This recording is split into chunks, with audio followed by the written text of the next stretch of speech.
अस्सलाम वालेकुम जेमिनाइज, मैं हारिस अज़मी प्रोफेशनल एस्ट्रोलॉजर आपकी खिदमत में हाजिर हूँ इस हफ्ते की एस्ट्रोलॉजिकल रिसर्चेज लेकर। मैंने पिछले हफ्ते एक वीडियो दी थी, शॉर्ट वीडियो, नीचे आप देख भी सकते हैं। शॉर्ट वीडियोस में जेमिनाइज उन तीन में से एक स्टार है इस वक्त जो अपनी फुली एनर्जीज़ को यूज़ कर रहा है। किसी भी जेमिनाई में, मेल या फीमेल में, अगर इतना सा भी स्पार्क है आगे बढ़ने का, अपनी कामयाबियों को हासिल करने का, अपने मिशंस को पूरा करने का, अपनी ड्यूटीज़ को पूरा करने का, अपनी फैमिली को सपोर्ट करने का, तो यकीन मानिए ये time as a professional statement है, ये कोई जर्नल में नहीं स्टेटमेंट है और सतही सी बातें नहीं कर रहा, प्रूव्स हैं पीछे। आपके सलाहियतें आपको भरपूर सपोर्ट करेंगी और जिन मिशंस के लिए इन दिनों आप काम कर रहे हैं उन मिशंस में आपको भरपूर टाइम फेवर्स मिलेंगी। उन टाइम फेवर्स में जो तीन चीज़ें बहुत ही सपोर्टिव हैं उसका जिक्र करता हूँ। एक तो मरकरी आपके 7th एंगल पर है, इसके दोनों फ़ायदे हैं, इमोशनल भी एंड मटेरियल भी।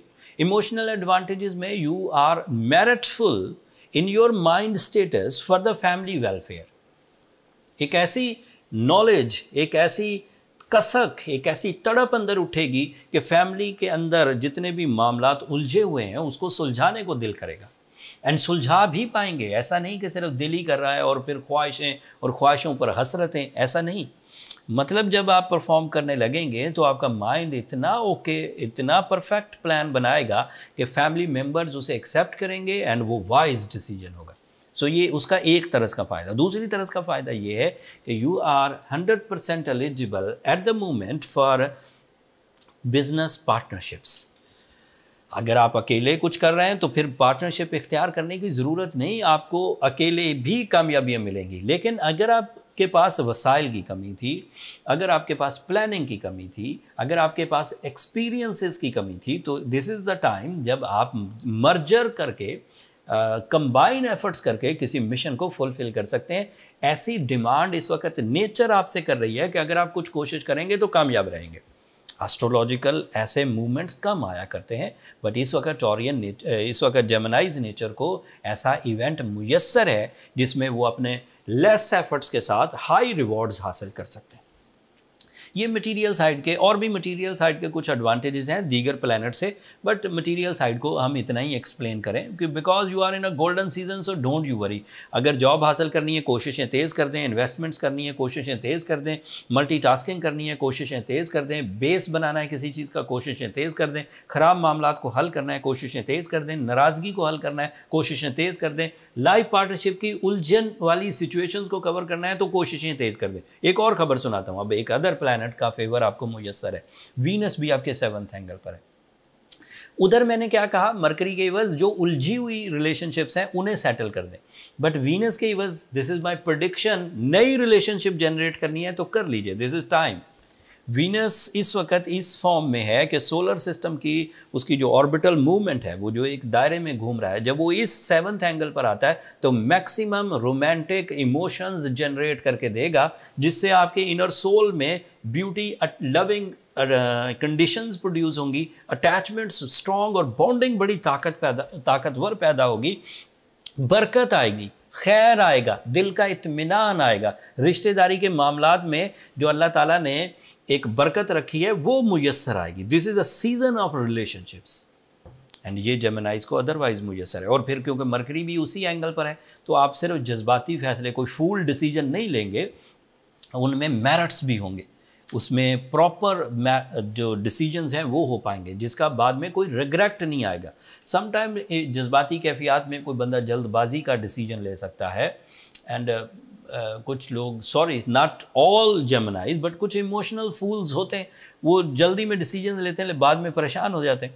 एंड वेरिएबल इमोशंस होते हैं, इस वक्त जज्बात बहुत बढ़े हुए हैं, अटैचमेंट बहुत स्ट्रॉन्ग है, बाद में अटैचमेंट डिक्रीज हो जाए और पता चले मैंने गलत डिसीजन लिया। But at the time situation ऐसी है कि आपके डिसीजन फुल ऑफ इमोशंस हैं, फुल ऑफ मेरिट्स हैं। अब इसमें एक तीसरी चीज़ भी ऐड करता हूँ, सूरज भी आपके 7th एंगल पर है, तो आपको डिसीजन लेने में परेशानी नहीं होगी। You are the dominating side at the moment for the decisions. 10 लोग बैठे हुए हों, आपको डिसीजन लेना हो रिलेशनशिप का, तो आपका डिसीजन काबिल कबूल होगा, डाइजेस्टेबल होगा, मेरिटफुल होगा, ब्रेवरी पर मबनी होगा, प्रॉफिट पर मबनी होगा, ईजी होगा, लॉन्ग लास्टिंग होगा। ये सब मैंने जो बातें बताई ये डायरेक्ट फ़ायदे थे। अब इनडायरेक्ट फ़ायदे सुनिए। मरकरी का अच्छा होना आपकी नेचुरल एबिलिटीज़ को बढ़ाएगा, जिससे आपकी खोई हुई माइंड एबिलिटीज़, आपका इंटेलिजेंट कोशेंट वो दोबारा पावरफुल होगा। दोबारा आप चीज़ों को डीपली डायग्नोस करेंगे, दोबारा आप चीज़ों को ज़्यादा केयरफुली रीड कर सकेंगे, दोबारा आप चीज़ों को ज़्यादा अच्छे अंदाज से मेमोराइज कर सकेंगे, कुव्वत हाफ़ज़ा इंक्रीज़ करेगा। तो मरकरी के ये indirect advantage and vocal skills भी इन्हेंस होगी। वीनस का डायरेक्ट एडवांटेज रिलेशनशिप बिल्डिंग का है, बट उसके साथ साथ आप एनिमीज़ को भी रिपेल कर सकेंगे एंड आप औलाद की वेलफेयर, उस तरह के जो इमोशंस हैं जिसमें वेलफेयर इमोशंस हैं, शफकत वाले इमोशंस हैं, कुर्बानी देने वाले, आजिज़ी और इनकसारी वाले, रूहानियत वाले, उस तरह के जज्बाती कैफियत भी आपको मुयसर आ जाएंगी। एंड सूरज के इवज़ आप अपनी फैमिली की तमाम तर जिम्मेदारियाँ कम वक्त में ज़्यादा निभाते हुए नज़र आ रहे हैं। 28 तारीख से शुरू होने वाला हफ्ता जो 4 दिसंबर तक चलेगा, इस हफ्ते में आप मसरूफ़ रहेंगे, प्रोडक्टिव रहेंगे, लकी रहेंगे एंड रोमांटिक रहेंगे। बात अभी भी ख़त्म नहीं हुई। जुपिटर आपका डायरेक्ट हो चुका है आपके 10th एंगल पर। ये अब कुछ ही दिनों का मेहमान है, तकरीबन 20 दिसंबर का। एंड जुपिटर का डायरेक्ट होना, अगर आप किसी लकी फैक्टर के एवज़ सोर्स ऑफ इनकम में कुछ ग्रोथ चाहते हैं तो 20 दिसंबर तक आप लकी फॉर्म में हैं। आप कैरियर से रिलेटेड बिग रिस्क ले सकते हैं। जॉब का स्विच करना एक रिस्क है, किसी जगह किसी चीज़ का ख़रीदना for the profits, for the investment, इस वक्त रिस्क है लेकिन फ़ायदा देगा। आपका एक काम से दूसरे काम की तरफ पूरा सेक्टर ही, पूरी नौयत, नेचर ऑफ द बिज़नेस बदलना है ये रिस्क, लेकिन फ़ायदेमंद रहेगा। जुपिटर आपको सपोर्ट कर रहा। 20 दिसंबर के बाद इसने फिर 11th एंगल पर चले जाना है, वहाँ ये इससे भी ज़्यादा प्रोडक्टिव होगा, लेकिन उधर आपका कंट्रोल नहीं होगा। वो लकी फैक्टर के वजह सक्सेसेस मिलेंगी। यहाँ जो सक्सेसेस हैं वो प्लानफुली मिल रही। तो लक फैक्टर आपके कंट्रोल में नहीं होता कि मैं लकी होना चाहता हूँ, एक बटन दबा दूँ तो आप लकी हो जाएंगे, ऐसा नहीं है। या आप बहुत ज़्यादा गोश्त खाना शुरू हो जाएं और आप लकी हो जाएंगे, ऐसा नहीं है। या आप कोई मेडिसिन ले लें और आप लकी हो जाएंगे, ऐसा नहीं है। This is a season, this is the division, this is the type of तकसीम खुदाबंदी कि अल्लाह ताला की तरफ से जुपिटर 11th एंगल पर 12 साल बाद ही आता है और टाइम को लकी कर देता है। और वो टाइम अब आपके पास कुछ हफ्तों का बाकी है, अगर आपने अपने उस लक फैक्टर को यूज़ करना है। So this is my prediction, this is my calculations, मैंने ये डिक्लेयर कर दिया। आप अपने कैरियर साइड की लक फैक्टर को यूज़ कर सकते हैं। कुछ कमियां आपको मार्स के एवज़ ज़रूर मिलेंगी और वो कमियां आपके लिए तंगी करेंगी। सिर्फ सोलर सिस्टम में इस वक्त मार्स रेट्रोग्रेड है और मार्स की रेट्रोग्रेशन आपके 1st एंगल पर है। इससे आपकी हिम्मत में कुछ रुझान कमज़ोरी का होगा, इससे आपके डर में कुछ इजाफा हो सकता है, इससे आपकी सोचें और फ़िक्रें ज़्यादा हो सकती हैं, इससे आपको खुद भी एंग्जाइटी या डिप्रेशन फील हो सकता है। बट अदरवाइज़ जितनी भी चीज़ें मैंने अच्छी बयान की हैं, अगर वो अच्छे तरीके से परफॉर्म हो रही हैं तो मार्स दब जाएगा, आपकी सेंसिटिविटीज़ दब जाएंगी, तो आपको कोई ज़्यादा परेशानी नहीं आएगी। लेकिन ये पेशेंगोई उन जेमिनाइज़ के लिए है जो ऑलरेडी सेंसिटिव बिहेव कर रहे हैं। वो रिश्तों को अच्छा लेकर नहीं चल पा रहे, वो बिजनेसेस को अच्छा लेकर नहीं चल पा रहे, वो सेहत को अच्छा लेकर नहीं चल पा रहे, due to any reason. There is lot of reason, some medical reasons, some lack of resources, some lack of interest, कई तरह की चीज़ें ऐसी होती हैं जो बंदे को लाइफ में ग्रोथ नहीं करने देती।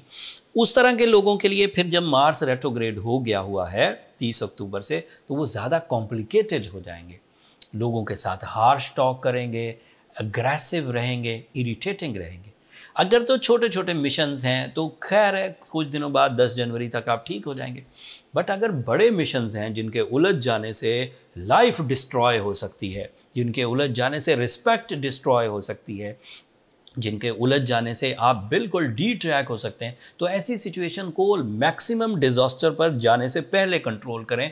एंड एज द सिचुएशन, मेरी रेमेडी ये है कि आपको रूबी या एमरल्ड में से कोई एक स्टोन 8 से 10 कैरेट पहनना चाहिए। स्टोन इज़ अ कैटलिस्ट जो आपकी एबिलिटीज़ को इन्हेंस कर देता है, स्टेबल, स्मूथ, बूस्टिंग देता है।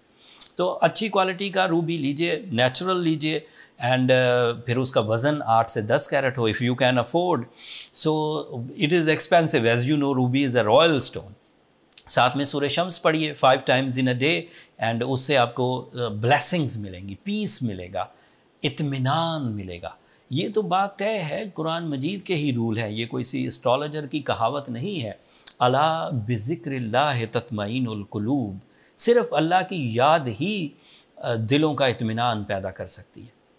सो ये जो हम तिलावत कुरान मजीद करते हैं, ये अल्लाह ताला की याद की एक किस्म है।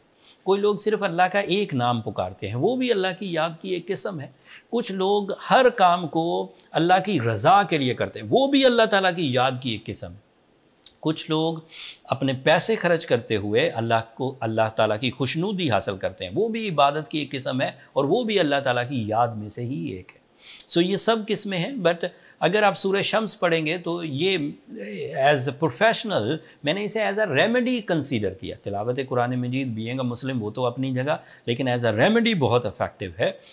इसे ज़रूर कंसीडर करिए, इससे बेचैनी जाती रहेगी। फिर भी कुछ कमी रहे तो इसके नेक्स्ट स्टेप्स भी हैं, लेकिन उसके लिए फिर आपको पर्सनल कैलकुलेशंस की तरफ जाना चाहिए। उसके लिए नंबर नीचे चलते रहते हैं, उन पर रब्ता करके अपने लिए टाइम ले सकते हैं। अब मुझे इजाज़त दीजिए, अपनी दुआ में मुझे और मेरी टीम को ज़रूर याद रखिएगा जेमिनाइज़, एंड चैनल को सब्सक्राइब करना मत भूलिएगा। आप लोगों की सब्सक्रिप्शन हमारी हौसला अफजाई की वजह बनती है। अगले हफ्ते तक के लिए अल्लाह ने के बाद।